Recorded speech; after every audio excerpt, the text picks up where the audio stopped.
Hello students, good morning to all of you. I am Karmi Yadav sir, physics faculty. Dear students, in our previous lecture we discussed about AC circuit containing purely resistor only. So now we discuss about our next topic, AC circuit containing purely inductor. ठीक है? So everyone write down. AC circuit containing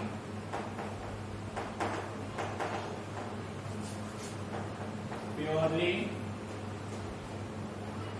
inductive circuit. Purely inductive circuit, or we can say that L only. देखो बेटे, topic काफी important है, अच्छे से observe करना है, चीजों को समझने में फोकस करना है रटने के बजाय. ठीक है? AC circuit containing purely inductive circuit, or we can say that L only. बेटे क्वेश्चन को देखने के लिए हो रहा है कि आपके पास कोई एक सर्किट है, उस सर्किट में आपने एसी अप्लाई किया है और सर्किट में ओनली इंडक्टर है. एक क्या लगा हुआ है? इंडक्टर. तो सबसे पहले हम अपना सर्किट डायग्राम ड्रॉ कर लेते हैं भाई. देखो ऐसे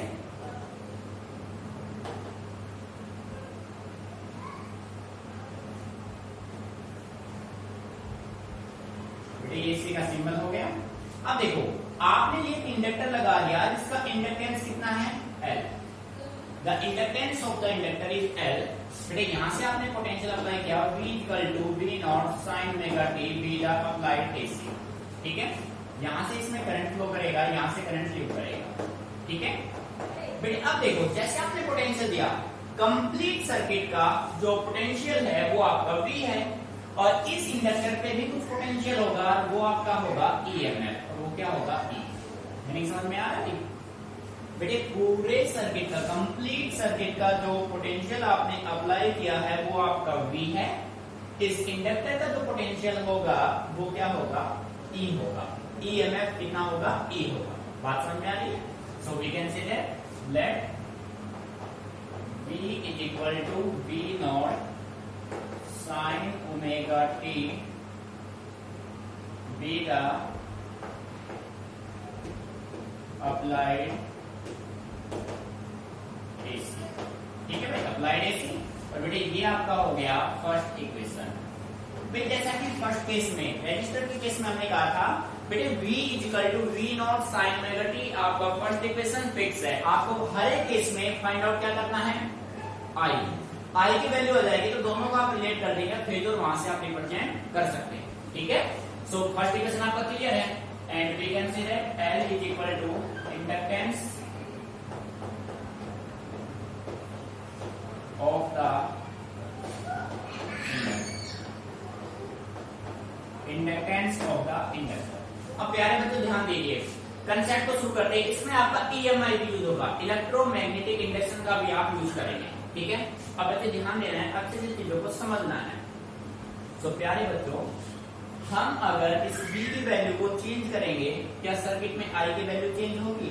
डेफिनेटली होगी. बेटे V को चेंज करेंगे तो I की वैल्यू क्या होगी? चेंज होगी, डेफिनेटली होगी. अब V की वैल्यू हम चेंज कर रहे हैं, इसका मतलब हम इस सर्किट में क्या लिंक कर रहे हैं? फ्लक्स. और EMI में आपने स्टडी किया है कि जब आप किसी भी सर्किट में फ्लक्स लिंक करेंगे तो सर्किट होगा चेंज, और उस चेंज की वजह से सर्किट या तो इंड्यूस EMF देगा या फिर इंड्यूस करंट देगा, और उस इंड्यूस EMF की उस इंड्यूस करंट की डायरेक्शन आपको कौन देगा? लेंजिज लॉ देगा. मीनिंग समझ में आ रहा है? तो हम ये कह सकते हैं as V changes I also change and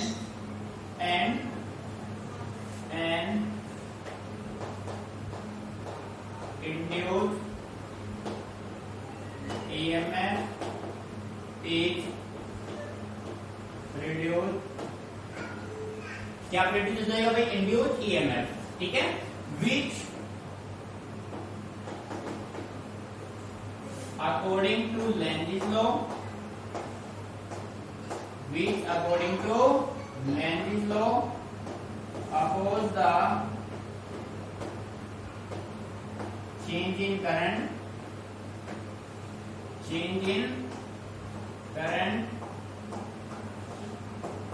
cause inductive reactance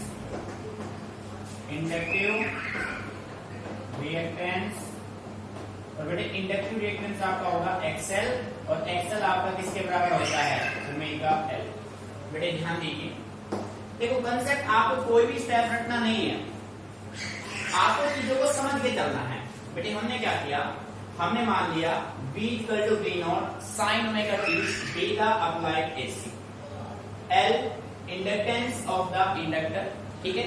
अब देखो सर्किट की हम बात करें, हमने V की वैल्यू को चेंज किया, बेटे V चेंज होगा तो सर्किट में जो करंट फ्लो कर रहा है V की वजह से वो भी चेंज होगा। इट मीन सर्किट चेंज हुआ, सर्किट चेंज हुआ तो मैग्नेटिक फ्लक्स चेंज हो गया, मैग्नेटिक फ्लक्स चेंज होगा तो ये सर्किट कुछ EMF इंड्यूस करेगा, ठीक है। और बेटे उस EMF जो EMF इंड्यूस होगा, जो प्रोड्यूस होगा, which according to Lenz's law oppose the change in current, जो फ्लक्स आप चेंज करें, जो करंट आप चेंज करें पोटेंशियल की हेल्प से Lenz's law की वजह से वो अपोज करेगा and cause inductive reactance XL। और बेटे XL मैथमेटिकल इक्वल होगा ओमेगा L के, L inductance, omega angular frequency. Meaning समझ में आ रहा है? यहां तक किसी बच्चे को कोई प्रॉब्लम? ठीक है, अच्छे से क्लियर, समझना है चीजों को। अब देखिए अब हम बात करें, सबसे पहले अपने पास क्या इंड्यूस EMF, इंड्यूस बेटे इंड्यूस EMF आपका E किसके बराबर होता है माइनस L di/dt, भाई यही होता है ना, इंड्यूस EMF आपके पास यही होता है, ठीक है। अब देखो ये आपके पास एक क्लोज लूप है, इस क्लोज लूप में, पूरे क्लोज लूप में पोटेंशियल कितना है V, इस इंडक्टर के अक्रॉस पोटेंशियल कितना है E, तो बेटे यहां पे आप लगा दीजिए KVL, अप्लाइंग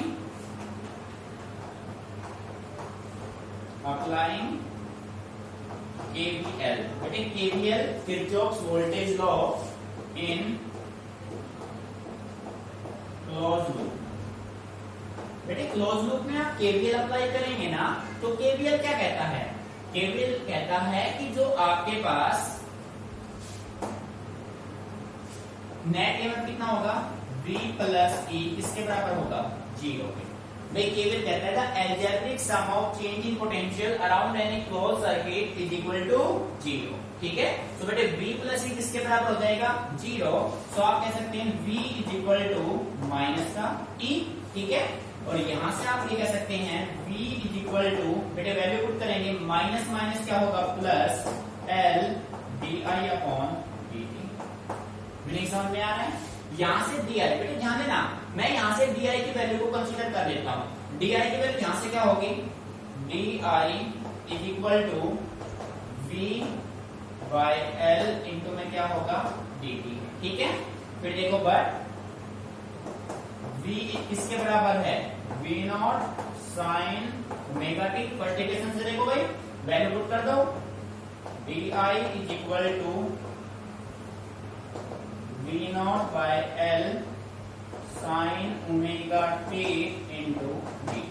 बेटे यहाँ पे कोई प्रॉब्लम? देखो V plus E equal to 0 according to KVL। बेटे V हो गया माइनस C के, V हो गया माइनस C की वैल्यू आपने पुट की, minus minus plus L di/dt। यहां से आपने कंसीडर किया di आपका हो गया V/L इंटू dt। बस फर्स्ट इक्वेशन से देखो V आपका किसके इक्वल है V naught sine omega t, यहां पे आपने रखा, ठीक है। इंटीग्रेट ऑन बोथ साइड, बेटे इस इक्वेशन के बोथ साइड इसको क्या कर दीजिए आप इसको इंटीग्रेट कर, ठीक है। जब आप इसको इंटीग्रेट करेंगे तो आपके पास क्या मिलेगा di इंटीग्रेट, कोई लिमिट नहीं होगा भाई, V naught by L sine omega t, बेटे इनटू में क्या होगा dt। di का इंटीग्रेशन क्या हो जाएगा I, V naught by L dt के रेस्पेक्ट में कैसा टर्म है कांस्टेंट, सो बाहर आ जाएगा। देखो भाई कुछ ऐसे राइट करेंगे आप इसको, ठीक है। बेटे di का इंटीग्रेशन क्या हुआ I, ठीक है। V naught by L constant बाहर आ गया, इंटीग्रेशन किसका करना है sine omega t into dt का, sine omega t into dt। प्यारे बच्चों ध्यान दीजिए, अब हमें साइन ओमेगा टी का इंटीग्रेशन करना है dt के रेस्पेक्ट में। तो बच्चे जैसा कि आप जानते हैं साइन ओमेगा टी का इंटीग्रेशन होता है माइनस कोज ओमेगा टी, और बेटे ओमेगा टी का होता है 1 अपॉन ओमेगा।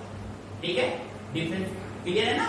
तो आप यहां से राइट करेंगे I is equal to V naught by L, बेटे इसको सोल्व कर देंगे, माइनस कोज ओमेगा टी।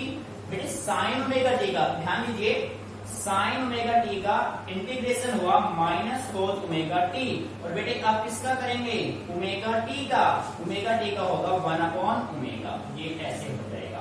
ठीक है, ये कंप्लीट dt अब इंटीग्रेट हो चुका है इसके साथ। ओमेगा को बाहर ले आओ, I equal to minus V naught by omega L, और यहाँ पे आपके पास क्या रहा कोस ओमेगा टी। बेटे देखो आपने माइनस बाहर ले लिया, ओमेगा बाहर ले लिया। अब देखो हम ये कह सकते हैं बट ओमेगा एल, बेटे यहां पे देखो ओमेगा एल किसके बराबर है एक्सएल के, omega L equal to XL and अब देखो बेटे कोस ओमेगा टी को मैं ऐसे भी राइट कर सकता हूं, sine 90 minus theta is equal to cos theta. बेटे होता है ना साइन 90 माइनस थीटा, थीटा अपने पास क्या है omega t, sine 90 minus theta is equal to cos theta. So आप कोस ओमेगा टी की वैल्यू ये रख देंगे। हाँ भाई क्लियर है ना। तो ये वैल्यू आप पुट करेंगे तो आपके पास रिजल्ट बनेगा I इज इक्वल टू, बेटे देखो I is equal to minus V naught by, बेटे ओमेगा क्या बन गया आपका एक्सएल इंडक्टिव रिएक्टेंस। ठीक है, अब इसको कोस ओमेगा टी को क्या राइट करेंगे साइन 90 माइनस ओमेगा टी। बेटे कोई प्रॉब्लम नहीं, अच्छे से क्लियर। अब देखिए भाई बेटे इस माइनस को आप अंदर मल्टीप्लाई कर दीजिए, जब ये माइनस अंदर मल्टीप्लाई होगा तो पाई बाई 2 माइनस हो जाएगा, और माइनस माइनस से क्या हो जाएगा प्लस हो जाएगा। तो आप राइट करेंगे I is equal to V naught by XL, पर यहाँ पे आप एक स्टेप लिख दो but V naught by XL is equal to I। बेटे क्यों आया ये भाई, पिछले केस में आपने क्या था V naught by R is equal to I naught, means उस सर्किट का जो अपोजिशन था वो R था, और इस सर्किट का जो अपोजिशन है वो क्या है L। ठीक है, सो V अपॉन एक्सएल क्या हो जाएगा भाई आई नॉट। सो आप इसको माइनस होकर देख लो, इसको आप राइट करेंगे ऐसे, देखो भाई बेटे I is equal to I naught बन गया, और इसको क्या लिखेंगे साइन, बेटे ये बनेगा ओमेगा टी माइनस का आपका पाई बाय, ये आपका बन गया सेकंड इक्वेशन। बस आपको यही फाइंड आउट करना था, V आपके पास गिवन है, I आपको यहां से फाइंड आउट करना। अब देखो ओपन नहीं करना है, समझना है। बेटे कंसेप्ट क्या है आपका I बन गया I naught sine omega t minus pi by 2। अब आप इक्वेशन फर्स्ट और सेकंड को से ऑब्जर्व कीजिए। फर्स्ट आपका V is equal to V naught sine omega t, ठीक है हो गया। I is equal to I naught sine omega t minus pi by 2। बेटे यहां देखो, यहां है ओमेगा टी और यहां ओमेगा टी में से कुछ कम हो रहा है, हो रहा है ना, sine omega t minus pi by 2। अब बच्चे कंसेप्ट हम ये कह सकते हैं, आप क्रिकेट तो देखते ही होंगे भाई, उसमें टेस्ट मैच भी होता है। टेस्ट मैच में बेटे आपने देखा होगा, टेस्ट मैच जब चलता है तो उसमें दो वर्ड होते हैं, एक होता है लैग और एक होता है लीड। ठीक है, तो मान लो भाई फर्स्ट इनिंग में पाकिस्तान ने बनाए 100 रन, इंडिया ने बना दिए 500। तो बेटे लीड कौन कर रहा है, इंडिया। कितने से लीड कर रहा है, 400 से लीड कर रहा है। बात समझ आ रही। और इसी को मैं दूसरे में कह सकता हूँ, Pakistan lag by 400, India lead by 400 and Pakistan lag by 400। Same meaning है दोनों का। ओमेगा टी में से यहाँ सब्ट्रैक्ट हो रहा है, यहाँ वैल्यू ओमेगा टी है, यानी कि जो I की वैल्यू है वो V से कितना कम है, पाई बाय 2। अगर मैं I में पाई बाय 2 ऐड कर दूं तो बैलेंस होके वापस क्या आ जाएगा, ओमेगा टी आ जाएगा। तो बेटे मैं ये कह सकता हूं, इस बात को ध्यान से समझना, on comparing equation first and second we see that कौन लीड कर रहा है भाई? V leads I by phase difference pi by. बेटे लीड कौन कर रहा है? वी। किसको कर रहा है? आई को। कितने से? पाई बाय 2 से। नहीं समझ में आ गया भाई? आप देखो ना इसमें कितनी वैल्यू कम है, माइनस का पाई बाय 2 है, तो ये वैल्यू ये लीड कर रहा है। कौन लीड कर रहा है? वी लीड कर रहा है। ठीक है, तो इसका सर्किट डायग्राम क्या बनेगा वो देखो। अब इसका डायग्राम कुछ आप ऐसे प्रेजेंट करेंगे भाई। बेटे यहाँ पे आपके पास या तो V है या फिर आपके पास I है। ठीक है, ओरिजिन हो गया और यहाँ पे हो गया टाइम। अच्छे समझना, ये कंडीशन ये तो आपके पास फिक्स है। फर्स्ट केस में कोई चेंज करना ही नहीं है भाई। ये किसके लिए? V के लिए। This is the peak value of voltage. बेटे ये कंडीशन तो आपके पास फिक्स है, डायग्राम में आप देख लो। ठीक है ना। अब I में आपने चेक किया कि V लीड कर रहा था I को पाई बाय 2 से, तो ये जो सेंस है ये कुछ ऐसे आएगा।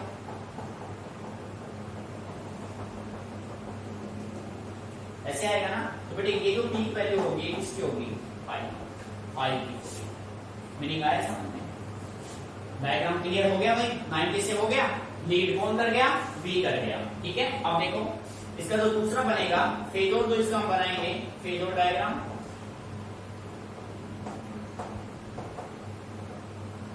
बेटे समझना है, रटना नहीं है, मैं बार बार ये बोल रहा हूं आपसे। इसका जो फेजोर बनेगा वो ऐसे बनेगा। देखो बेटे यहाँ पे ये पॉजिटिव वाई एक्सिस हो गया, यहाँ पे आपने V लिया I लिया, ये आपका हो गया ओरिजिन, यहाँ पे आपका होगा पॉजिटिव एक्स एक्सिस। ठीक है, अब देखो भाई V लीड कर रहा है I को कितने से? पाई बाय 2 से। तो ये हो गया आपका V नॉट। तो बेटे इसका जो फेज है वो कितना है? ओमेगा t है। और उसका कितना है? I का कितना आ रहा है? ये हो गया I नॉट। और ये तो बनेगा वो क्या बनेगा? Pi by 2 minus omega. आ रहा है नहीं समझ में? क्लियर भाई?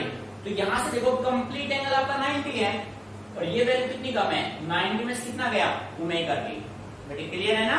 ये चीज में है आपका जो कुछ भी है कंप्लीट ये 90 बनेगा, 90 में से कितना गया? Omega t। तो ये फेज बन जाएगा आपके पास। समझ में आ रहा है? और ये आपके पास रिजल्ट में आ रहा है।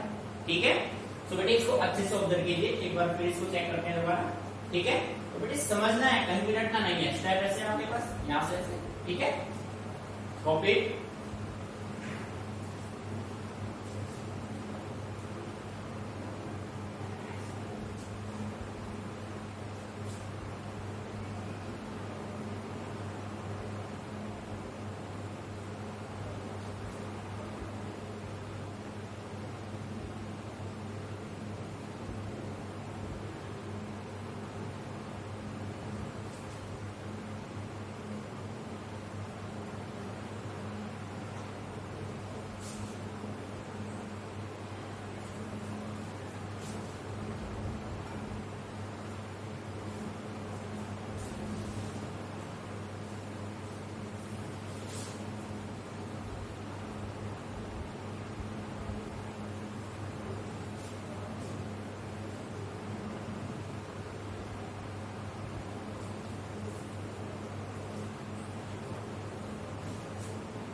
प्यारे बच्चों कॉपी हो गया होगा, पेन बिल्कुल स्टॉप कर दो, एक बार इसको फिर अच्छे से समझते हैं।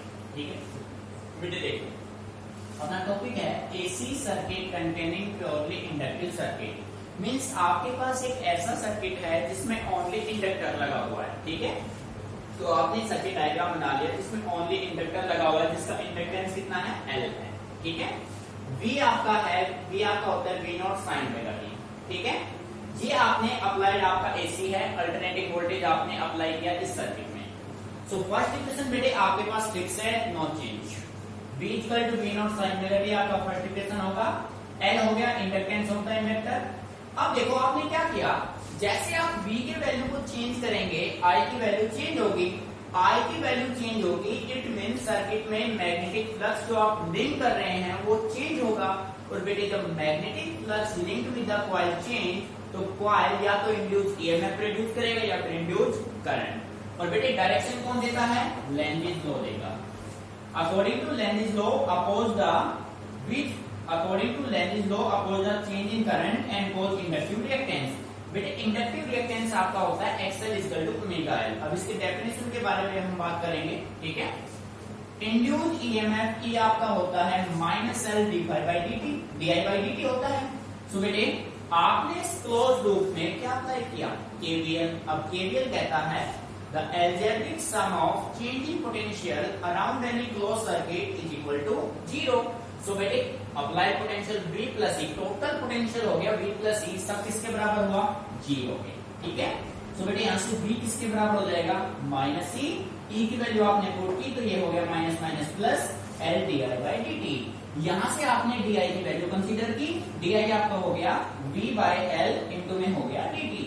अब बेटे देखो V आपका किसके बराबर है?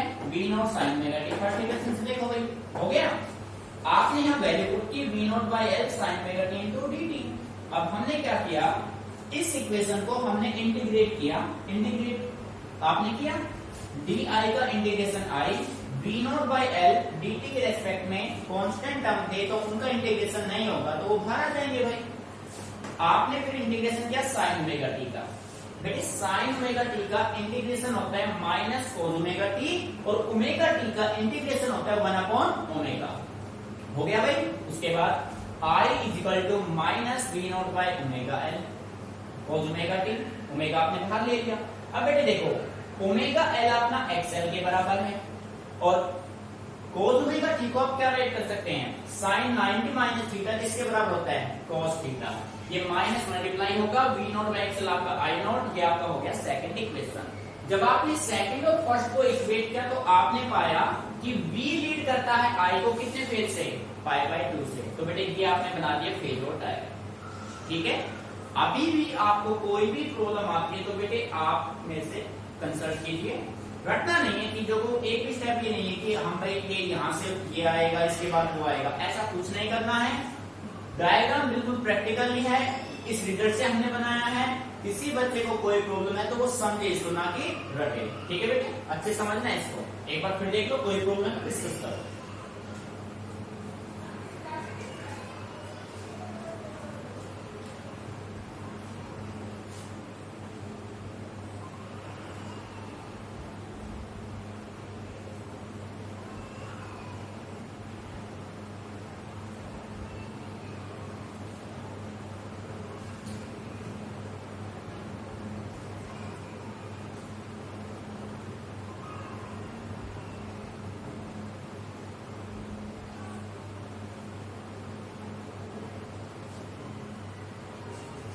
ठीक है बच्चों, क्लियर। सो प्यारे बच्चों यहाँ पे एक नया वर्ड आपके पास बना इंडक्टिव रिएक्टेंस। अब हम बात करते हैं इंडक्टिव रिएक्टेंस की, भाई होता क्या है, ठीक है। इसको रफ कर रहे हैं भाई।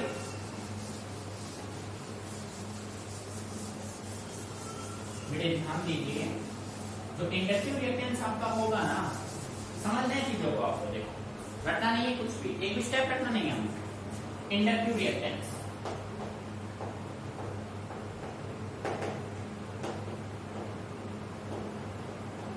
इंडक्टिव रिएक्टेंस सिंबल इसका क्या है? XL, ठीक है। डेफिनेशन की मैं बात करूं तो मैं कह सकता हूं it is the opposition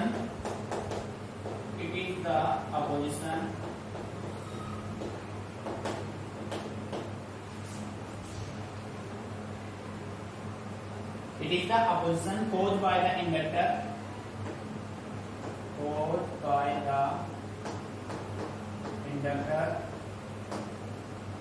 itself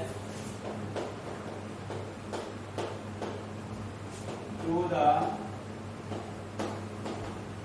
flow of current through it, to the flow current through it, ठीक है।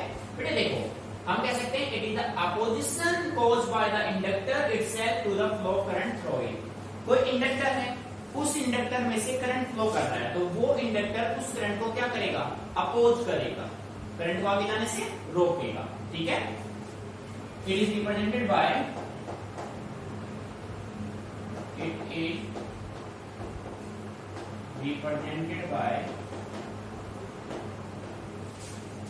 XL and is equal to omega L। ठीक है, सो बेटे हम ये कह सकते हैं XL अपना किसके बराबर होगा, ओमेगा L के।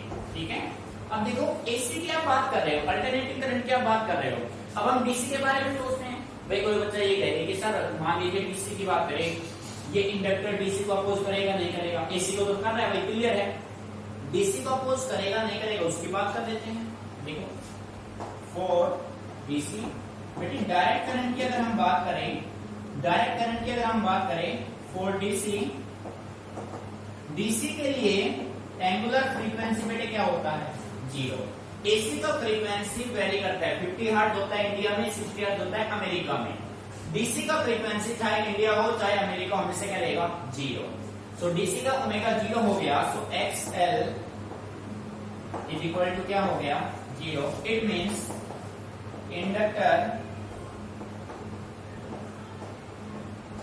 does not oppose DC। बेटे मेरी समझ में आ रहा है ना, यानी कि आपने किसी भी सर्किट में DC का सप्लाई दिया है और वहां पे आपने एक इंडक्टर भी लगा दिया, क्या इंडक्टर उस DC के सप्लाई को अफेक्ट करेगा, नो। रीजन आपके पास है, क्योंकि DC का फ्रीक्वेंसी 0 होता है, इंडक्टिव रिएक्टेंस आपका ओमेगा L होता है, ओमेगा 0 होगा तो XL भी आपका क्या होगा, 0। It means DC not oppose by inductor. मेरी समझ में आ गया बेटा, ये होता है आपका इंडक्टिव रिएक्टेंस। अच्छे से कॉपी कीजिए, ये इंपोर्टेंट है, इस पे क्वेश्चन भी बना हुआ है, 1 नंबर में आ सकता है। ठीक है, क्लियर, माइंड में रखना है इसको।